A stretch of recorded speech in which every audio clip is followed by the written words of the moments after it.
Alors, nous allons apprendre dans cette vidéo comment créer une table basée sur des données de la base de données qu'on est en train de traiter. Donc, on va faire fichier new, un rapport vierge, on va nommer rapport table,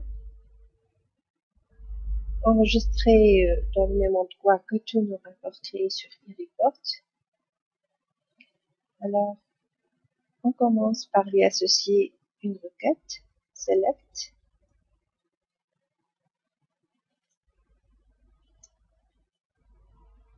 On va mettre dans notre rapport, dans notre table, c'est la liste de tous les produits. Alors, la table qu'on a créée, basée sur l'élément graphique table, au niveau de la palette, nécessite un dataset sur lequel donc sur lequel il va se baser, il va prendre des données. Il ne va pas agir sur les données du rapport présent dans lequel on va l'insérer. Donc, sur le nom du rapport, dans la fenêtre Report Inspector, bouton droit comme d'habitude, Add Dataset. On va créer un nouveau dataset. On peut le nommer Données Table. Voilà.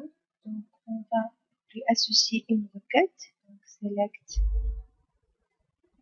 étoile from produit. On va choisir les champs par ordre d'apparition dans la table. Par exemple, donc, je vais commencer par la désignation du produit. Après, je vais afficher la catégorie. Ensuite, la quantité du produit. Ensuite, le prix. Voilà, je ne vais pas mettre le numéro. Bon, il ne s'agit pas de faire des regroupements là. Donc, je vais terminer ma création du dataset. Je vais insérer l'élément graphique table au niveau de la zone détail. Bon, je peux l'insérer dans n'importe où dans mon rapport. Alors, créer a table from this dataset, de données table, c'est la dataset que je viens de créer. Voilà, donc, je vais choisir les champs dans l'ordre que j'ai mis dans le dataset. On me demande si je vais utiliser the same connection for the master report. Effectivement, je vais utiliser la même connexion. Bon, si je prévois une autre connexion, j'ai à choisir donc entre ces différentes options. Pour le format d'affichage, donc on me demande de préciser le format d'affichage, éventuellement la couleur, le traçage des lignes, etc. Bon, je vais rien changer au niveau de l'aperçu, tout simplement. Je vais spécifier que je veux un en-tête de colonne, une page de colonne, une tête de table. Je n'ai pas besoin. De la même manière, le pied de table, je n'ai pas besoin. Je termine la création. Voilà, c'est un aperçu sur mon table. L'objet table, il est conçu tout seul. Mon rapport initial, il est là. Voilà, donc je vais essayer de prendre tout l'espace réservé au niveau de la zone détail pour ma table. Voilà. Je vais compiler mon rapport et afficher ensuite un aperçu.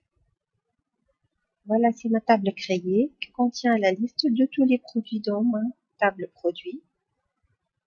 Dans l'ordre que j'ai choisi au niveau du dataset, désignation du produit, la catégorie, la quantité produit et le prix. Voilà, ainsi on a créé notre élément table. Alors maintenant, on va avoir une petite idée sur la programmation parallèle en Java. La programmation parallèle se fait bien sûr en manipulant les threads. Alors, on va écrire donc un programme très simple pour justement essayer la manipulation des threads. C'est un programme compteur qui va compter de 1 jusqu'à une valeur maximum qu'on va donner en paramètre pour ce thread-là. Alors, vous pouvez vous consulter au livre pour voir les différentes manières d'utilisation et de déclaration des threads. on peut utiliser donc une classe extend, la classe prédéfinie thread, ou bien implement l'interface runnable. Alors pour le moment, on va utiliser donc une extension de la classe thread. Alors la classe en cours qui s'appelle compteur possède deux attributs, un nom sous forme de string et max c'est la valeur maximale du camp. Alors un constructeur, donc un premier constructeur, on lui donne en paramètre le nom du compteur et la valeur max. Le deuxième constructeur, on lui donne juste le nom et on prend une valeur maximum par défaut égale à 10. Alors maintenant, on va implémenter la méthode run. Alors tout le code que vous allez affecter à un thread sera écrit au niveau de la méthode run. Pour le lancement, vous allez voir après, le lancement se fait avec la méthode start. Alors, on va analyser le code de la méthode run. Donc, une boucle qui va de 1 jusqu'à la valeur maximum. C'est l'attribut de la classe compteur. Alors, dans un bloc try catch, on va lancer l'instruction sleep 5000. Donc, en fait, là, donc il va attendre, il va s'endormir, le processus en cours, ou le thread en cours va s'endormir 5 secondes. S'il y a interruption, donc on affiche le nom du thread et le message a été interrompu. Sinon, donc on affiche le nom du processus ou du thread en cours avec la valeur comptée. Donc ça sera i va varier de 1 jusqu'à la valeur max. Donc lorsque un compteur termine son travail, c'est-à-dire il va compter de 1 jusqu'à la valeur maximum, donc il écrit le message sur sa console, sur la console. Le nom du compteur a fini de compter jusqu'à la valeur maximum. Voilà, donc c'est le code de la méthode run. On va voir le programme main qui va faire appel à cette classe compteur. Donc on va déclarer un tableau de compteur. En fait, on va lancer 4 threads, 4 nouvelles instances nouvelle instance pour la classe en cours compteur. Le premier, on lui donne donc le nom Mohamed, Ahmed, Ali et Marouane. On va lancer l'exécution de ces 4 threads avec l'instruction, c'est une boucle qui va de i jusqu'à la longueur maximale de ce tableau de compteur. Dans notre cas, ici, c'est 4. Et lancer le nom du compteur .start, le nom du thread .start. On a dit que pour lancer un thread, il faut tout simplement appeler la méthode .start. Donc, on va essayer d'exécuter notre programme.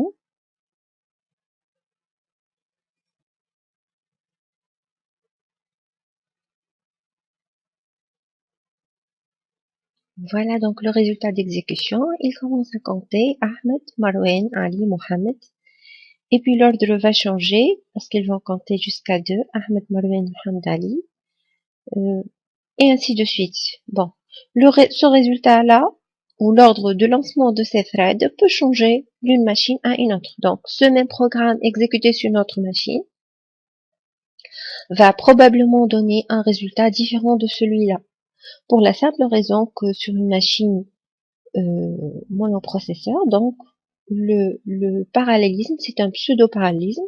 Le processeur donne des instants, des intervalles de temps pour chaque processus. Et cet intervalle change d'une machine à une autre. C'est pour cela que vous pouvez avoir des exécutions un tout petit peu différentes d'une machine à une autre et d'un système d'exploitation à un autre. Voilà donc nos 4 threads ont terminé de compter jusqu'à 10. Donc Mohamed a fini de compter jusqu'à 10, Marouane a fini de compter, Ali il termine donc de compter aussi. Voilà. Ainsi s'achève notre exécution.